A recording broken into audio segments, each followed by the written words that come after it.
इस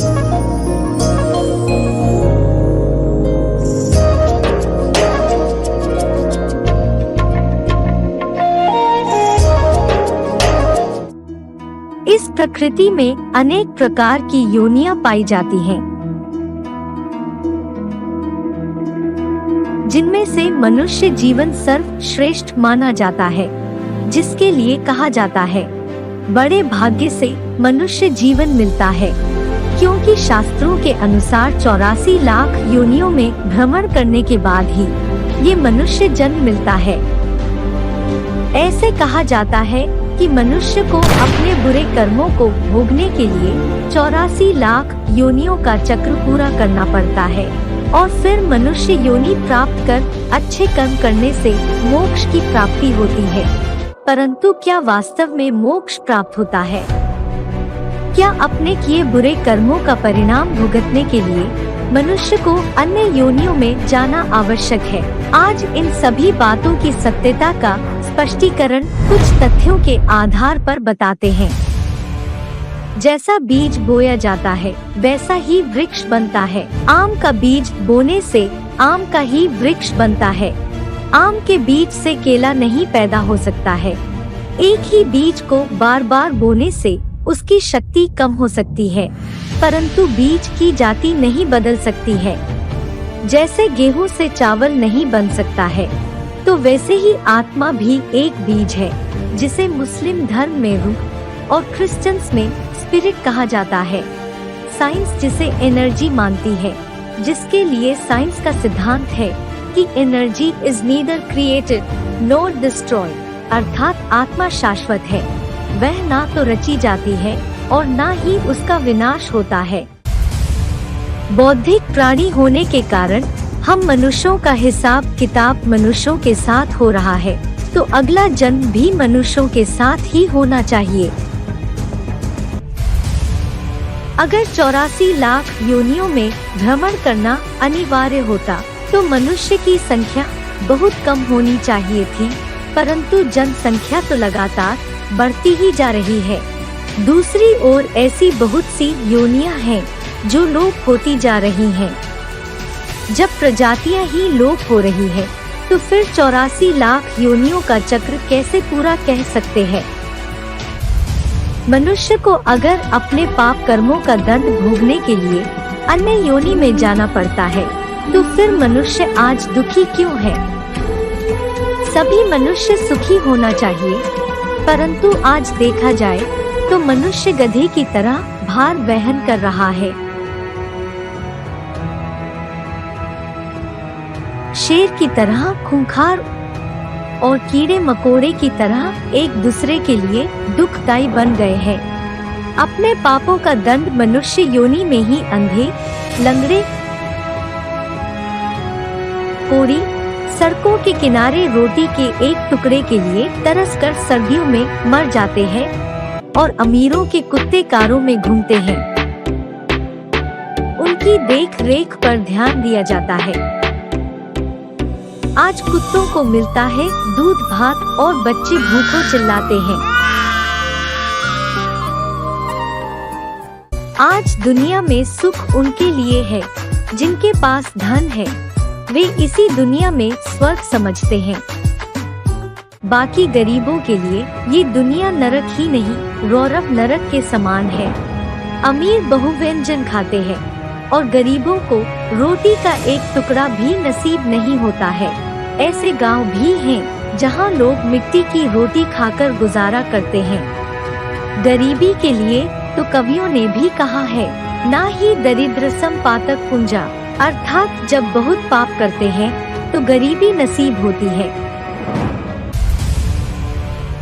Darwin theory के अनुसार ये बताया गया कि मनुष्य पहले बंदर था, परंतु किसी ने ये विचार नहीं किया कि अगर मनुष्यों के पूर्वज बंदर थे तो बाकी बंदर मनुष्य क्यों नहीं बने? बंदरों की जाति विकसित क्यों होती गई? सभी बंदरों को मनुष्य ही बनते रहना चाहिए। आज डार्विन थ्योरी गलत होने पर भी विज्ञान को मानने वाले कुछ तो संशय में हैं और कुछ इस थ्योरी को सत्य सिद्ध करने में लगे हुए हैं। पुनर्जन्म पर भारतीय एवं विदेशी वैज्ञानिकों द्वारा की गई सैकड़ों रिसर्चेस में से एक में भी किसी व्यक्ति ने ये नहीं बताया कि वो पिछले जन्म में कोई जानवर या पशु पक्षी थे, बल्कि सभी ने मनुष्य योनि का ही जिक्र किया है। शास्त्रों में एक जगह 84 लाख योनि का चक्र बताया गया है। वहीं दूसरी ओर शास्त्रों में कुछ ऐसे मिसाल भी हैं जहां मनुष्य को मनुष्य योनि में ही पुनर्जन्म लेते बताया है। जैसे महाभारत में शिखंडी जो पूर्व जन्म में अम्बा थी, द्रौपदी पूर्व जन्म में शिव भक्त थी, देवकी वसुदेव, यशोदानंद आदि ऐसे अनेक शास्त्रों की बातें हैं। शास्त्रों की बातों का अपने में ही कोई तालमेल नहीं मिलता है। किसी भी बात का कोई प्रमाण नहीं है, क्योंकि समयानुसार इन शास्त्रों में काफी फेर बदल हुई है, जिसमें सत्य लोप हो गया है।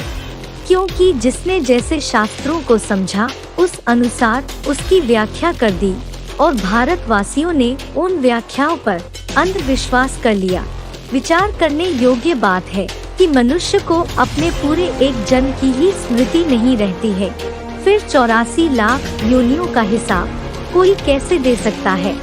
साधु संत ऋषि मुनियों ने अपनी अपनी मनमत के आधार पर 84 लाख योनियों की व्याख्या कर दी ताकि कोई हिसाब पूछ ना सके।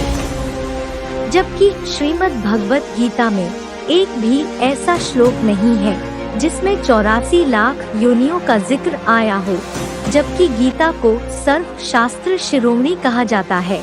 गीता की सत्यता को कोई भी मनुष्य नकार नहीं सकते, क्योंकि गीता डायरेक्ट भगवान के द्वारा बोली गई है।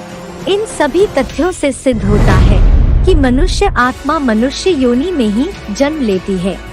इस प्रकार 84 लाख योनियों में जन्म लेने की मान्यता गलत साबित होती है और साथ में पुनर्जन्म की मान्यता भी सत्य साबित हो जाती है। हिंदू धर्म में पुनर्जन्म की तो मान्यता है, पर अन्य धर्मों में पुनर्जन्म को नहीं माना जाता है। हिंदू मृत शरीर को जलाते हैं, मुस्लिम एवं क्रिश्चियंस मृत शरीर को दफनाते हैं और समझते हैं कि शरीर दफनाने के बाद आत्मा दूसरा शरीर धारण नहीं करती है। परंतु पुनर्जन्म पर किए गए शोध कार्यों के अनुसार मुस्लिम एवं क्रिश्चियंस परिवारों में भी पुनर्जन्म के अनेक उदाहरण सामने आए हैं। मुस्लिम पुनर्जन्म केस की स्टडी को डॉक्टर एंटोनिया मिल्स ने 1990 में पब्लिश किया था। अमेरिका में डॉक्टर स्टेनिस्लेव गोराफ ने Maryland state psychic research centre में भी इस विषय से संबंधित बहुत कुछ शोध कार्य किया था। डॉक्टर गोराफ ने अनेक मरीजों पर LSD नाम की दवा का प्रयोग किया था। इसके प्रयोग से रोगियों के पूर्व जन्मों के संस्कार आत्मा में जागृत हो जाते और वे सदियों पुरानी भाषाएं भी बोलने लगते हैं। इन सब रोगियों से भी मनुष्य योनि के सिवाय दूसरी किसी योनि का अनुभव नहीं सुना गया। पुनर्जन्म की विश्व प्रसिद्ध घटना सन 1930 में दिल्ली में शांति देवी नाम की एक 4 साल की बच्ची द्वारा पुनर्जन्म के दावे पर महात्मा गांधी जी ने भी एक जांच विभाग को लगाया था और पुनर्जन्म का दावा सत्य प्रमाणित हुआ। और डॉक्टर इयन स्टीवनसन ने एशिया, अमेरिका, यूरोप और मिडिल ईस्ट जैसे कंट्रीज में 1000 से ऊपर केसेस पर स्टडी करके पाया कि पुनर्जन्म एक फैक्ट है और कई पुस्तकें भी इसी पर लिखी। पुनर्जन्म तो हर धर्म वालों के होते हैं, क्योंकि जन्म का संबंध कर्म से होता है, धर्म से नहीं। मनुष्य अपने कर्मों के आधार पर ही जन्म लेता है। यदि मनुष्य सत्कर्म करते हैं तो श्रेष्ठ जन्म प्राप्त करते हैं, यदि कुकर्म करते हैं तो निष्कृष्ट जन्म प्राप्त करते हैं। यही कारण है कि आज कोई गरीब परिवार में जन्मता है और कोई अमीर परिवार में, लेकिन जन्म मरण के चक्र से छूट नहीं सकते हैं। गीता में भी बताया है, जन्म लिया है तो मृत्यु निश्चित है और मृत्यु हुई है तो जन्म भी निश्चित है। गीता में बोला है, भगवान को कुछ भी करने जैसा कर्म नहीं है, तो भी कर्म में लगे हुए हैं। भगवान को भी इस सृष्टि चक्र में आना पड़ता है। फिर मनुष्य आत्माएं कैसे इस चक्र से छूट सकती हैं?